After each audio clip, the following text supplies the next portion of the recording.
Hello guys, welcome back to my channel. Today manonood tayo ng Bon Ardona horror. This is the most haunted, abandoned hotel in the Philippines. Ngayong gabi, nandito tayo sa Diplomat Hotel. And don't dito forget sa like and Baguio, subscribe to explore guys. Kasama ang PG kung talaga bang nakakatakot dito sa lugar na to. Based on our research, sa mga hindi nakakaalam, noong 1913 pa sinimulang gawin tong hotel na to. So, more than 100 years nang nakakaraan. Tanda pa sa lola ko. At noong kasagsagan ng World War II, ito ay naging kampo at taguan ng mga refugees na nagtatago mula sa mga sundalong Hapon. But eventually, na-invade pa din sila ng mga Japanese army. At doon na nagsimula ang pagpapahirap, pang-torture, pang-rape, pagpatay, at pagpugot ng ulo sa mga taong nasa gusali na to. Kasama na din doon ang mga pari at mga madre. Oh shit, boy. Dahil palang total na nangyari dito. Man, massacre talaga yung nangyari dito. And what makes this place scarier, yung mga tao around this place nagsasabi na may nakikita sila dito mga pugot na ulo. Sinasabi nila na merong aparisyon na nakikita na puro pugot ng ulo. Tapos madami din nagsasabi, syempre yung mga nakatira dito, pati yung mga bisita sa mismong hotel, yung mga nurse, sinasabi nila na ang dami nilang naririnig na strange sounds, katulad ng iyak, pagsigaw, pagkalabog ng mga pinto-pintana, na pinaniniwala ang galing yung mga iyak sa mga bata at sanggol na pinatay sa may fountain daw. Oh shit, fountain sa hotel. Yun yung mga restless souls na talagang hindi sila natatahimik. Hindi sila matahimik. Kanina nga lang boy, pagdating natin may nagtutok sa loob eh. Ayun nga, ngayon hindi talaga biro tong exploration natin, boss. Next level talaga to. Rules natin, sama-sama lang tayo. Number 1. Number 2, Walang tatakbo. walang tatakbo, walang sisigaw. Number 3, Walang mag-iingay, respeto sa mga kaluluwang nasa loob. okay, current time check muna tayo. It's 3:12 in the morning at pasukin na natin ang Diplomat Hotel. Let's go boys, kaya natin to. Dito na yung tunog mo. Yan sila Bon, kasama natin. Oh shit, Boy. takot yung tunog, gagi. Okay, dito tayo papasok sa labas kasi yung main entrance ay sarado. Pwede dito tayo sa likod. Hindi boy, huwag ka mauna. Ladies Siguro first. muna. Ikaw mauna, pre. Ladies first. Ikaw na mauna. Takot kami. Pasok na tayo. Careful. Ingat ha. Girls first.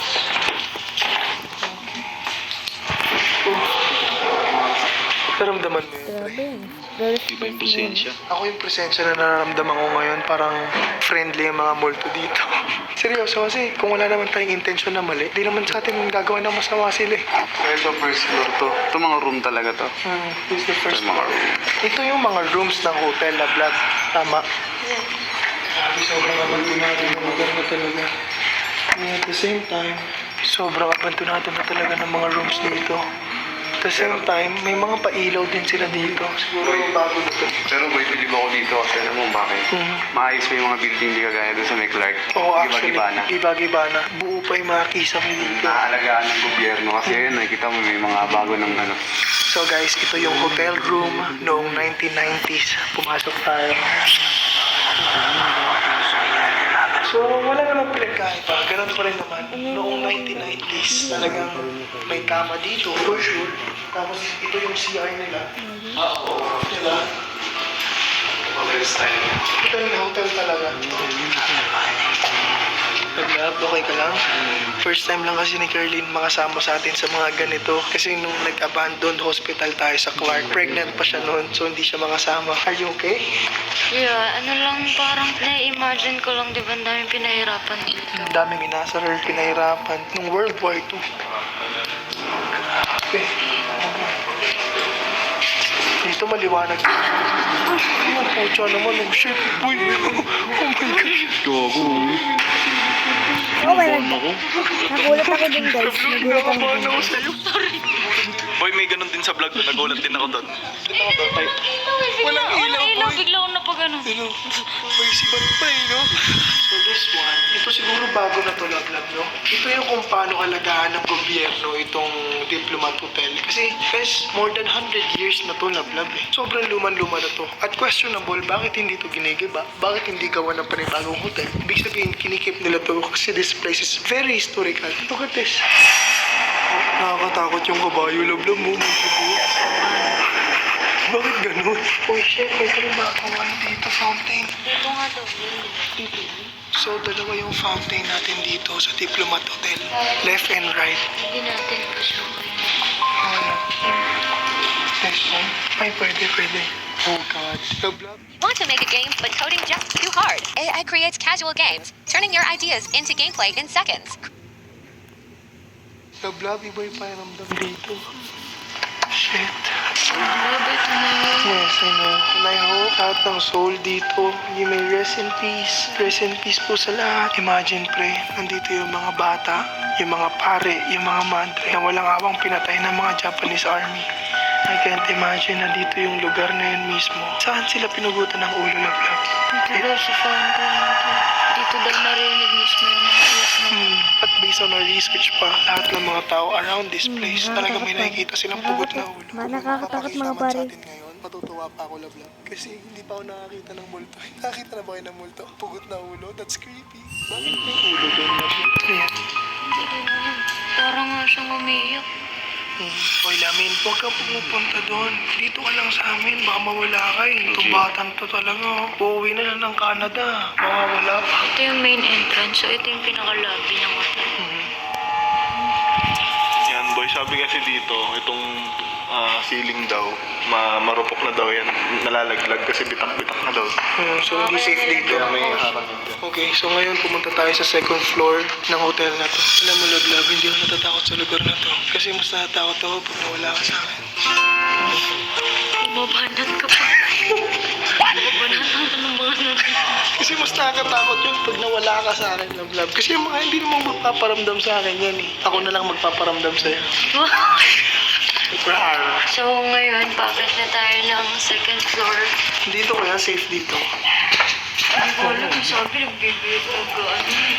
Nagbibitak Na po. tapos pupunta pa tayo ng second floor.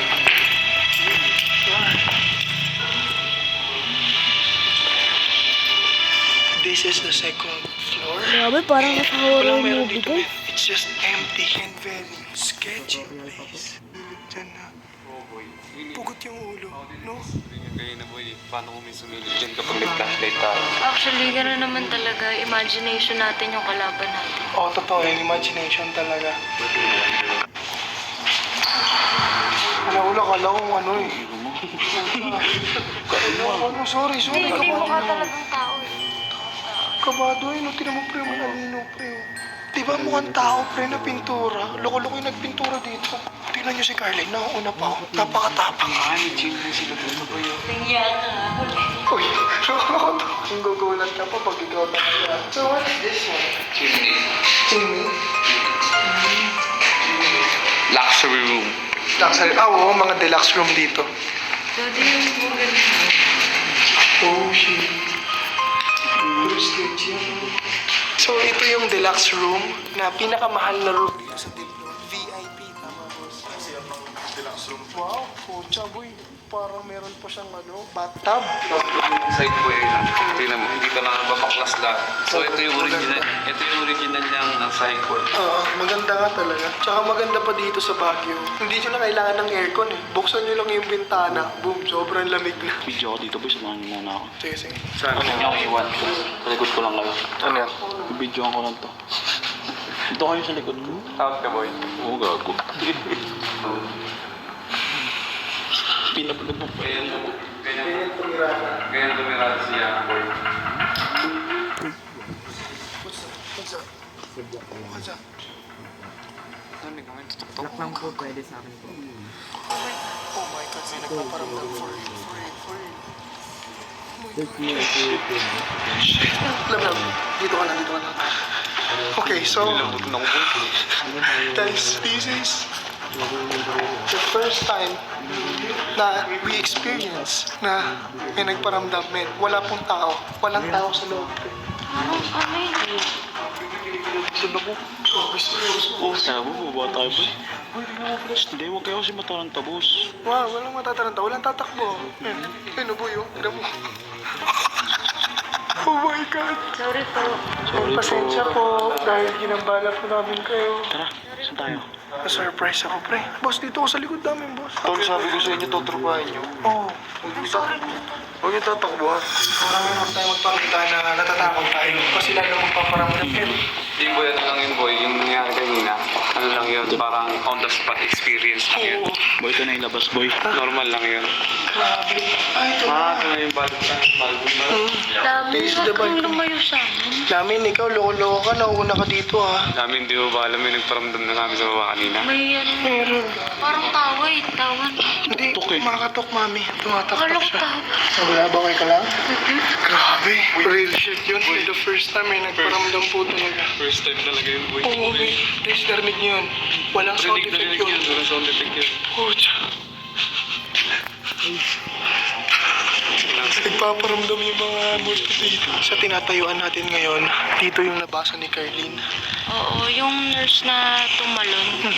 Kasi nasunog to eh actually. Tapos ang daming taong na-trap.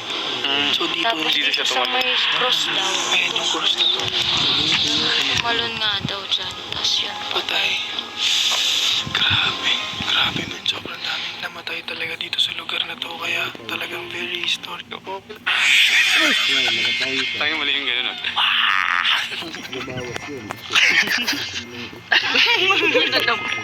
Boy, ganun ba lang experience boy kapag may nagparamdam sa'yo, parang gusto mo tumakbo, parang gusto ko i-break ka. Alam mo ba boy, parang gusto ko i-break yung rules kanina kasi first time ko mga-experience ng nagpaparamdam. Ayoko lang magpakita ng weakness ni Carlene. Pero tatakot na talaga. Boy, ako nga, pre. Gusto ko na talaga tumakbo kanina. Kita mo si Bastoni, ginanong ka na. Kaso bawal tumakbo, di ba? Kaya parang Ito yung overlooking natin dito sa Diplomat Hotel. Kitang-kita natin yung ganda ng Baguio City. City lights ng Baguio. Kasama ang BG po. What a experience. Ito na experience natin. Kasama boy? si Bostoni. Successful. Yes, boss. Grabe. Tama ang mga tropa namin multo. Yung mga multo sa likod natin. Tsaka si Lamin na napakatapot na naman. Okay na tayo. So, that's pretty much it so far. Wala naman totaling nagparamdam. Not that too scary kasi ano lang, kalembang lang ng bakal yun. Parang ginaganon niya yung bakal, di ba? Boy, pakita mo kung saan tayo papasok. Grabe, ang scary ng shot ni Yang eh. Pucha guys, ito po yung nilalakaran natin yun at the moment guys. Kapit basic lang. Kumapit ka sa akin. Ayokong kunin ka nila sa akin eh. Ay, hindi. Sige boy, maglakad na tayo na maayos.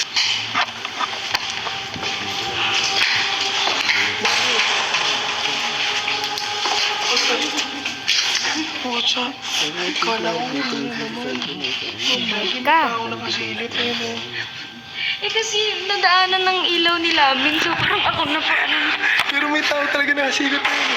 Painting lang pala. Hindi ka masyadong nervyosa. Nandito lang ako, hindi kita mababayaan. Okay? Alright, bago tayo tuluyang umalis dito sa Diplomat Hotel, subukan natin yung No Lights Challenge. Uy, right now. 3 seconds lang. Sige. Okay? 3, 2, 1. Grabe, what an experience yung naramdaman po natin dito sa Diplomat Hotel dito sa Baguio. Ano boy, natakot ba kayo? Oo. Baka kasi hindi pa kayo natakot. Kapag nag-hit tayo ng 30,000 likes dito sa video na to, mag-overnight challenge tayo dito sa Diplomat Hotel. Overnight. Kasi na-explore na natin. Ito. Wala nang maano guys. Bago maubos yung buhay ko, nakapag-SS ako. Naubos ko pa sila. So, don't forget like and subscribe guys. Sana ba yun? And don't forget to like and subscribe guys. Bye. Sa beach mo yan.